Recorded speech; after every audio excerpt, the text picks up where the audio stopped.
Hey, everybody. Welcome to the KX Country Clubhouse. I'm Jerry Archer, along with, I like to call her our friend, Lindsay L. We speak all the time on the telephone. It's nice to actually, be in person again. Lindsay, great to see you. Thanks for being here. Jerry, it's so great to see you, and it's so great to be here. Thank you so much for everything this past year. I mean, we have navigated through this together. We're getting through it together, guys. That's a great word you use, navigate.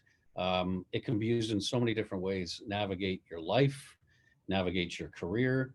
And we're all doing that right now, navigating. And you've had a lot to navigate through, and you've done it. We should also congratulate you on your gold record. Congratulations. Thank you so much. ET Canada, my friends at ET Canada yesterday surprised me with a beautiful gold record plaque. It was my first ever. And I have to say, honestly, a huge kudos and thank you to you guys, because this song would not have gone number one at the end of the year last year without you. And Thank you. I cannot thank you guys enough. And then to be presented with my first gold record ever, it is so, so cool. Amazing. I mean, 2020 had a lot of firsts for a lot of people in Mhm. different ways. And also for you now, we're finding out. And of course, the Juno nomination, Country Album of the Year. We did talk about that when we spoke with you a couple months ago, but still a good feeling. And the show is coming up, I think it's in June. So something you're probably looking forward to as well. Oh my goodness. Yeah, looking forward to is definitely an understatement. Jerry, I have watched award shows like the Junos ever since I was a little girl and have always dreamed of being a part and dreamed of being nominated in this category. So to have my first ever Juno nom is just so special. And the fact that it's for this album Heart Theory, I just put so much work and blood, sweat, and tears into this record. And so the fact that it was nominated for a Juno means the world to me. Heart Theory was a great project and a great, the way I put it is it's the way an album should be listened to from start to finish, Yep, following a story almost chronologically, correct? I mean, and totally. now Good on You, the latest single, to me, that is sort of like the capping of, okay, I've been through all this stuff. Now it does look good on you. It's time to move on. Is that you think, a correct way to look at that? Yeah, absolutely. It's definitely a correct way. I wrote Good on You as a song after anytime you go through a breakup and you see your ex has moved on and found somebody else in their life, you're so happy for them because you care about them and you want them to be happy in life. And then it's also a little bit bittersweet because you're like, "Oh, I haven't moved on yet." And so you're kind of in this juxtaposition place of where you're like, I hate how happy looks so good on you, but it looks so good on you. And that's amazing. That's truly amazing. And Right. so I'm just so grateful that this song is our single right now. And thank you for showing it so much love. And it's been so cool to see fans react to it just because I think the feeling is so relatable. It's often something that is hard to articulate and say, but I just think that a lot of people can identify with that feeling and be like, "Oh yeah, I've been there." I have been there, and where the other person has moved on and went on with their life, and it Yeah. just made me at first think, oh, really? It Yeah. happened so fast. But it really, unless you give that approval, you really can't have closure and move on. You can see No. that in a lot of things in life, right? It's so, so true. Closure is such a beautiful thing to eventually feel. And however, we get there as humans, it's so powerful when you can finally be like, okay, I'm gonna close this chapter and move on. Yeah, it's like a book. Did you ever think of writing a book? Did you ever think of, doing it? Yes. What's Yes, going on? I have thought of writing many books and I have many books started. I just feel like, I need to win a few Junos and Grammy Awards first before I can release my first book. But don't you worry, Jerry. I love reading so many books. And so writing a book one day is definitely on my goal. Okay, so what type of book would you like to read on, and do you read books during this pandemic? Have you had time? Yeah, goodness Yeah. gracious. I have read so many books. I'm kind of a huge nerd. I'm a guitar nerd, as you know me, and then I just love reading so many different kinds of books from there's this Canadian philosopher, his name is Jordan Peterson, and he's brilliant. And I'm going to really sound like a nerd now, but he has this book called 12 Rules for Life. And it is fascinating. It has like changed my life and perspective in such a beautiful way. And so I love reading books that just sort of open your mind and, you know, really help you feel like a overwhelming sense of gratitude in life. Would you be able to open yourself to write a book? I often thought about that as well. You know, not that I'm anybody famous but I think I could write an interesting book on radio and the career I've had. Would you, would you be able to tell all the stories that need to be told? I always say there are some things in there I wouldn't want my kids. I've got 4 kids. There's some things in there that I wouldn't want them reading that about dad. Yeah. How about you? You know, there are definitely some stories that are like, well, that's kind of top secret information. But I think it depends on when that book comes out in your career. You know, if this is a book I'm writing now, yeah, there's probably some things that I couldn't say. But, you know, 20 years later into my career, I think, you know, all bets are off and those stories can be exposed a lot easier. So that's why right now I'm just like gathering information and writing things here and there. And don't worry, I will eventually release this book. Well, and that translates into writing songs too. You, in a book, you reveal yourself through chapters. Uh, Music, it's through albums and songs.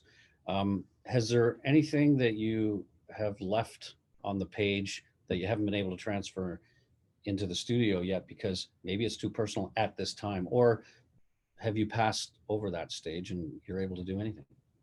Yeah, you know, songwriting is such a beautiful art form. It really helps you sort of dig into those deeper layers that sometimes just as living life are more difficult to process. And I think songwriting really helps me at least kind of get all of those emotions out and really kind of go through my brain on what I'm feeling and how I'm feeling it. And I look at songwriting as a huge therapy in a way, you know, to be able to process those emotions on a deeper level. And so a lot of times often figuring out why I'm feeling what I'm feeling comes out in my music. You've gone through a lot of things in your life, and you have been candid about them. Um, you know, there must be, it must have been a struggle for you though at times to really be able to relate to people and to lend your voice, which you have done based on everything you've gone through. I don't want to get too deep into it unless you want to mention it, No, but you're fine. my Yeah. gosh, you, when I found this out about you, I had even more respect for you. Thanks, Jerry. Yeah, I mean, I can definitely talk about it. I am a survivor, and on Heart Theory, I wrote a song called "Make You," which is talking about my story as a little girl, and it's the first time I've talked about this ever, and so it was really scary and terrifying to sort of get to that level of vulnerability Yeah. and say, "This is who I am, and this is what's made me into the girl I am today," and at the same point, I just feel like it's a really important time for me to talk about that because um, I feel like it's not what happens to us in our lives that defines who we are, but it's what we do with what happens to us that defines who we are.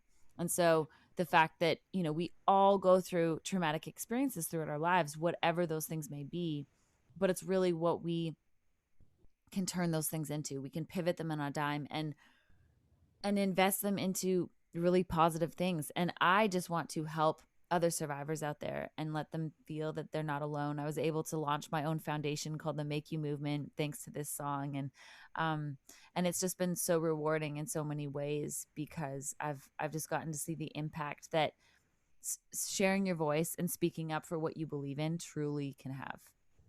I know it's hard to share things like that, but thank you for answering that. I Yeah. really appreciate it. It means a lot to our listeners. What are you hearing about in the industry as far as music returning? I know in the United States things are open a little bit more. Obviously, you've had access to more vaccines than we have in Canada. It's slowly turning here, and people are just chomping at the bit to get back to watching concerts like yourself.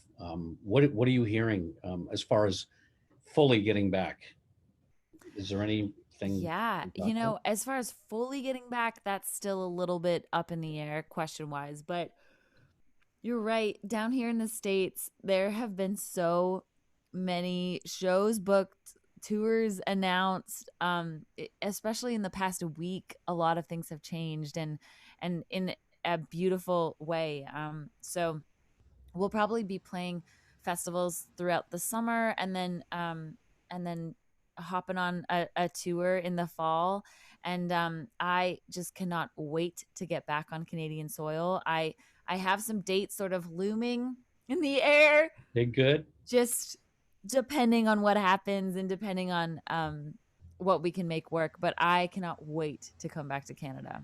Now, do you use those concert performances as an opportunity to, when you go to a concert, you want to hear the hits, but also there's a chance for an artist to try some new stuff, new material. How Yeah. often do you do that when you're doing a concert?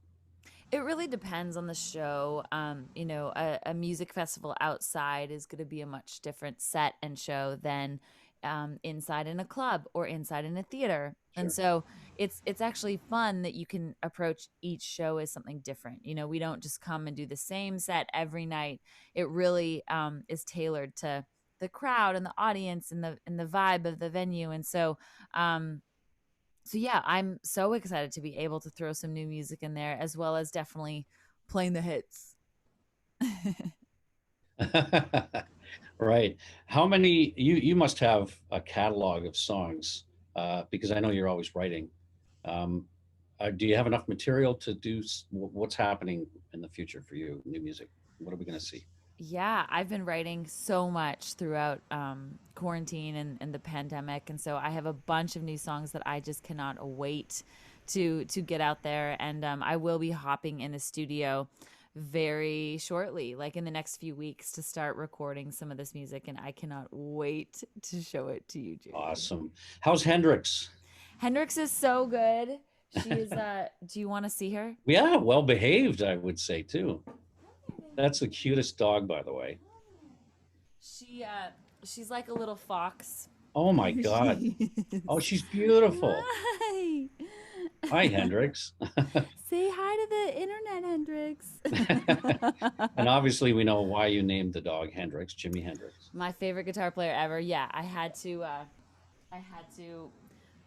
give kudos, and I was like, originally I wanted to adopt a boy dog, but when I found her, I was like, Hendrix is a pretty cool name for a girl, so Sure. we went with it. Well, they're going to cut us off any second now, as they do on the internet. But I just want to say thank you so much for always being available. Whenever we make the call, we need to talk to Lindsay. You're always there. And thank you so much on behalf of everyone at KX Country and the KX Country Clubhouse. We appreciate it. Jerry, I appreciate you guys so much. Thank you for being such an incredible supporter of me and my music, and everybody at KX Country, and showing Good on You so much love. I love you guys so much.